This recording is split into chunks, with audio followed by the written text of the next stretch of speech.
Hey, what's up, everyone? Good to have you back. Welcome to my live session again. This is actually the first time that I'm using new software, as you can see right here, the logo as well. So first of all, welcome to all the people who are watching this pre-recorded version of the live session. Too bad you weren't at the live session, but this is the perfect way for me to show you all the Q&A sessions as well.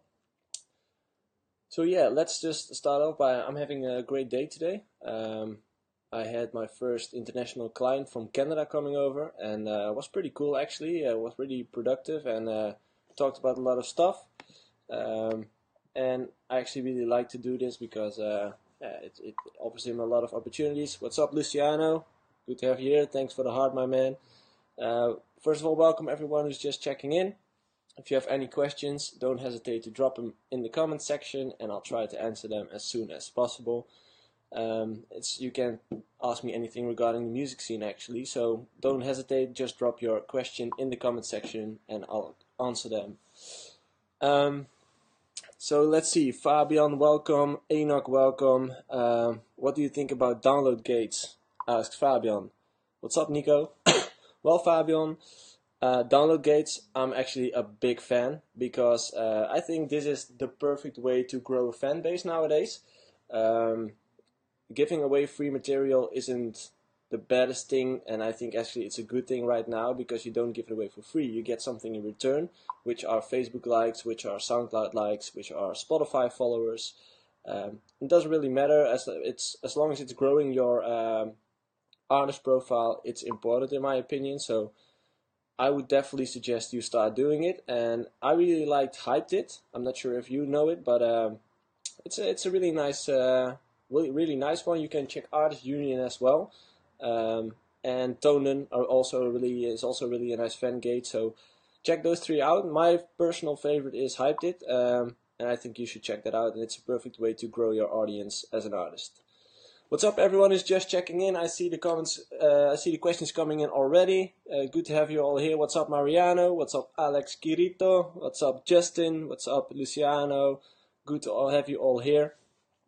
I'm doing another Q&A session today.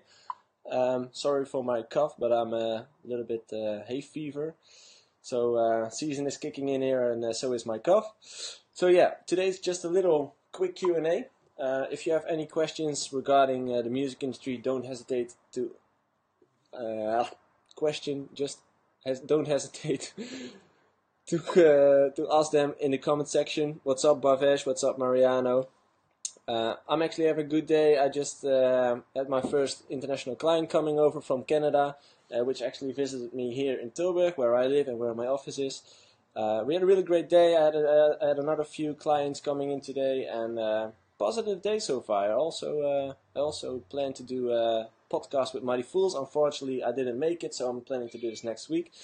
But it's a good day so far. So I'm not sure if everyone has noticed, but I also have a podcast going on, which actually is something like this, like a talking session, and I'm talking about the music industry right there. You can check it out on my SoundCloud page. I just recently uploaded a new episode, and it's about the 3 things that I would like to have known when I started my career as a DJ, because if I knew those 3 things right now, in the beginning of my career, I would have made bigger steps and way more quicker than ever. So I would just check it out. Maybe it works out for you. Maybe it doesn't hurt, right? It's about 7 minutes of listening. So you should check it out. So let's go to the questions. To everyone who's just checking in, good to have you here. Bart, good to have you here. Nick, what's up, Bavesh? What's up, Mariano? What's up, Christopher? Let's see. First question. Even kijken. My music producer friends tell me to release my music on SoundCloud on my own instead of getting it released on record labels and to do on my own marketing. What do you suggest when it comes to releasing tracks? It really depends on where you are in your career, Christopher, because if you're in the beginning of your career, a download gate is also a really great way to release your music because you grow a big audience by doing that. But a label could come out handy as well, but it depends on what you expect and what you need as an artist. As in, if you sign your track with a label who has a big reach and who has a lot of influence in the market or a lot of influence in the radio industry, then it's a great way to sign it on a record label, and I would suggest that. But if you're a starting artist and you just want to grow your fan base and it's your music doesn't get heard by labels yet, or I would just suggest to do it through the download gates and make sure that people find you, make sure that your fan accounts are growing and that your SoundCloud is growing and your Spotify profile, and from then on you will be more interesting for labels, so it will be easier to sign your tracks actually. So I would suggest download gates for starters, labels afterwards. What's up Vivek, what's up Jordi, good to have you all here. Let's see. Vivek, bro, I'm doing something similar but I have no experience. It's great what you're doing, it's hard being independent artist. Oh, great to hear Vivek, nice. Jordi, what's up, good to have you here. Moonfood teacher, I'm not sure what it means, but I think you're referring to the track that I remixed about 10 years ago, so I think so. Let me know if you're the guy who produced it. Let me know. For everyone who's just checking in, just a regular Q&A session as I do more often nowadays.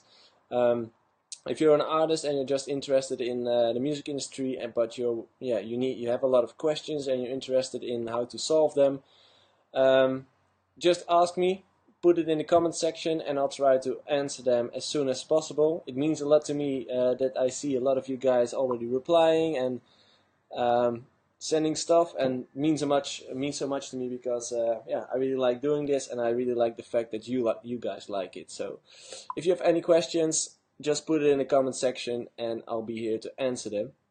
As you can see, I have a new software system that uses the logo here upstairs. Really cool, really nice. I'm so freaking international hyped. But I'm doing this way more often actually. So for all the guys who are just checking in, I'm not sure if I can see all the names who have been checking in right now. No, I can't. That's too bad. But for the next time I will check it. I only see the replies. What's up Kwan? What's up Janos? What's up Deeprash? What's up Devanshu? Good to have you all here. If you have any questions, drop them in the comment section and I'm here to answer them. For all the people who don't know yet, I've been doing this artist coaching thing for about a year now. And I'm helping artists during their career and supporting them on each possible way. And that's also why I'm doing this, to help you guys out. So if you're an artist and you have questions regarding the music industry, or you're just having problems with anything in the music industry, just let me know, ask it in the comment section, and I'll be here to answer them. So let's go to the questions. Andrea asked me, what do you think about music publishing? I think it's necessary. As in, you should need it as an artist because they collect your money and they make sure that your track gets featured under like music videos or movies or games or whatsoever, and that's really important to reach a bigger audience. But I do think that it's also a bit easier for you to reach out to influential people and make sure that they use your tracks. So, for instance, you approach a vlogger or a blogger, and the next time that famous vlogger uses your track underneath his new vlog, you will reach like 200,000 people who get to know your track, and maybe they will Shazam it, and maybe they will find you on social media, so your reach gets bigger. So for starters, I would just suggest doing that. So find influential people who will promote your tracks and use their tracks under their vlogs or whatsoever. And from there, when you get a little bit bigger, as you are becoming a little bit bigger artist, then you can start by visiting a publishing company and try to get a deal in there, because it is a good thing, but I think you only need it after a while, so not from the beginning on. Okay, let's go to the next one. David Rogers, what's up? Good to have you here. Who's the best technically gifted producer you have seen produce? The guy that I've seen produce, that's a good one actually. I think the guys from Firebeats are really technically gifted. They're really, really great, and they know a lot of stuff. So I think from the guys that I've seen, it's Firebeats. And from the guys that I haven't seen, I think it's the guys from Sweden, because their sound is crazy and it sounds really great. But I haven't seen it in person, so yeah, that's my answer actually. What's up, Jacob? What's up, Mehdi? What's up, Deeprash? What's up, Janos? Let's go to the questions. Let's see. Should I do remixes as a starter? Haven't released anything yet. Or first try to do originals? Devanshu. Well, Devanshu, I would suggest to do both. Try to make as much content as possible. Try to release as much content as possible. In my opinion, doing remixes is way easier because you already have a start. You don't have to make up a beginning. You already have the melody, or you already have the vocal. You already have something to go with. So in my opinion, I would start with doing the remixes as much as possible. Do bootlegs, give them away through the download gates, but also never forget to do originals, because that's also really important. And in my case, what I really had often is when I started with a remix, and after like 5 hours of production, I just noticed like, hey, what the fuck, this is a cool track, and I can make this an original. And then I just deleted the parts from the remix and I continued producing it an original. So in my opinion, it's always great to start with a remix, and you never know how it's gonna end. Let's see. Deeprash asked, what plugins do you use for your synth? Well, Deeprash, I don't produce that much music anymore. Sometimes I do, so I'll tell you what I still use actually right now, which is actually still the Silent. I like the Silent, I like the plugin, I still like the Nexus as well. I must say that I haven't used it in a while. Let's see, I also like the, what's it called? The Serum one, Serum plugins, also really cool, so you should check that out. But the most important thing for me was the sound banks in Silent. Like, keep updating your sound banks is really important. What's up, Jacob John T. Baterna? Shout out to you. Janos, what do you think about labels? Are they still important for artists? Yeah, as I mentioned before, they still are important, but it depends on what you expect from them. If you just want to build your audience in a quick way and an easy way, then it's really great to release music through download gates, and make sure that you follow your following on SoundCloud, Spotify, Facebook, whatsoever you connect. But if you're being a bigger artist and you expect more from a label, such as radio promotion or all the other stuff, PR, those kind of things, then you should get a really good label. But you need a good label, not just some label. You need a good label. That's really important. Let's go to Thomas Kelly. Do you still listen to Promo Mail? Where can I send it? Well, Thomas, I don't play anymore. I'm not a DJ anymore.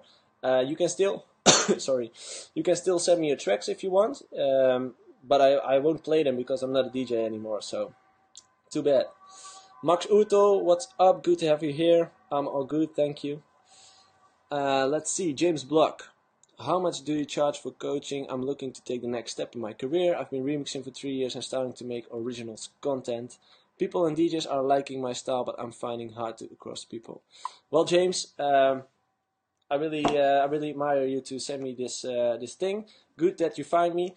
Please go to artistcoaching.nl, go to the contact form and fill it in and send it to me so I can come back to you, okay? Because let's see what we can do for each other. Could be nice. Paul Capet, what's up? Good to have you here. Quinton, what's up? Karina, hiyo, Janos. Oh, good to have you here, people. Devanshu asks, what preparation should I do before releasing a track? I don't think there's one answer in here, as in there's not a perfect way to start. There's just a personal way to start, as in if you feel comfortable by starting doing the beats, or if you're comfortable by starting with the melodies. It's just a personal thing. In my opinion, I always started with the beats, and then afterwards I created the chords, and then I started doing the melodies, and afterwards I asked someone to write the vocal parts. So it really is a personal thing in here. But in my opinion, it's always the beats and then the melodies. But it's personal, you know, so you should find out what suits best for you and what's the best way for you to start. So to everyone who's just checking in right now, I'm doing this Q&A session today. I'm doing this actually more often than once. I try to do this every week. And in these sessions, you can ask me anything regarding the music industry. So if you're an artist or if you're someone else who's just interested in the music industry and you have a question, just put your question down in the comment box and I'll try to answer them as soon as possible. I'm doing this because I'm doing artist coaching, and I want to help artists in their career. And that can be helpful actually along your complete career. So it doesn't really matter what your question is. As long as I can help you with it, I will. And if I can't help you with it, maybe I know someone who can and I can connect you with him. So let's see. What's up, James? What's up, Andra? What's up, Carlos? Good to have you all here. I see there's a lot of viewers coming in. Sorry for my cough, by the way, but it's the hay fever season kicking in here, which means that my eyes are getting really red and I'm getting to cough a lot. But hey, it doesn't stop me from doing a live session, so let's go on. Let's see, let's go back to the questions. Devanshu, no man, I asked what should I do before releasing your music? Like, sorry, I didn't understand it. Like contacting blogs like that. So what you should do before you start releasing the music. Okay, let's go. I would suggest to approach as much influential people as possible. So you should find a lot of people on Spotify. Just look up people on Spotify who have a big playlist and try to find them on Instagram or find them on Facebook and send them a message and just tell them like, hey guys, I noticed that you have a big playlist. I'm a producer myself. Maybe you like my music and it's out now. Maybe you can add it to your playlist. It would mean the world to me. So try to approach a lot of influential people. And just send them a message. Send them a message through direct message on Instagram or through Snapchat or on Facebook. It doesn't really matter as long as you can reach them and as long as they can hear your music. And if they add it to their playlist, maybe someone else will pick it up from them playlist and they start a really big thing. So that's a really important thing in my opinion. Just looking up as many people as possible that are influential and that have a big playlist or a big other account. For instance, Nick Cooper, Mr. Raffles, Proximity, those kind of blogs. Just contact them because they want to have new music. And if you have the right music, just send it to them. That's the best way. What's up, Carlos? How much filters do you use in your tracks? Really depends. I can say 1 or 2 or 3 or 4. It depends on each track. Like if it needs like 5 filters, I'm going to use 5 filters. And if it's only going to need 1 filter, I'll use 1 filter. So, you know, in the end, it's all about how it sounds. And I'm definitely, there's not one answer at all. Okay.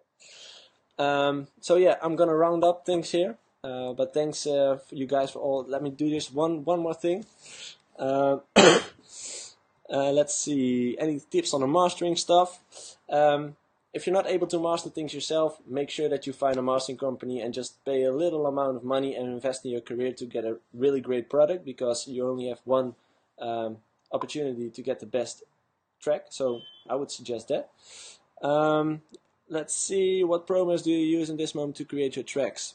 I don't produce that much, but I use Logic again. So Max Utel, will music be released again on Dubbed? Yes, it is. There will be a few new releases, so stay tuned for that. There will be more information about that soon. So I want to thank you guys. I'm going to round up here because I have to go, but thank you guys for checking. Really means, as I already said before, really means that much to me that you are taking the time to watch this and ask me all these questions. Means that much to me, so thanks again, and hope to see you guys next week with the next Facebook Live session. Bye.